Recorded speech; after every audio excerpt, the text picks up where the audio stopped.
সাত আসমানের নাম সমূহ ও সেখানে কারা আছেন। প্রথম আসমানের নাম হল রুকাইয়া। এ আসমানে সমগ্র মানবজাতির আদিপিতা হযরত আদম আলাইহিস সালাম আছেন। দ্বিতীয় আসমানের নাম হল ফায়দুম বা মাউন। এ আসমানে হযরত ইয়াহিয়া আলাইহিস সালাম ও খ্রিস্টান সম্প্রদায়ের প্রবর্তক হযরত ঈসা আলাইহিস সালাম আছেন। তৃতীয় আসমানের নাম হল মালাকুত বা হারিজুন। এ আসমানে হযরত ইউসুফ আলাইহিস সালাম আছেন। চতুর্থ আসমানের নাম হল জাহিরা। এ আসমানে হযরত ইদ্রিস আলাইহিস সালাম আছেন।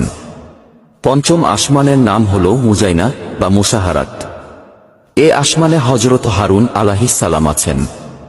ষষ্ঠ আসমানের নাম হল খালিসা। এ আসমানে ইহুদি ধর্ম প্রবর্তক হযরত মুসা আলাইহিস সালাম আছেন। সপ্তম আসমানের নাম হল লাবিয়াহ বা দামিয়াহ। এ আসমানে হযরত ইব্রাহিম আলাইহিস সালাম আছেন।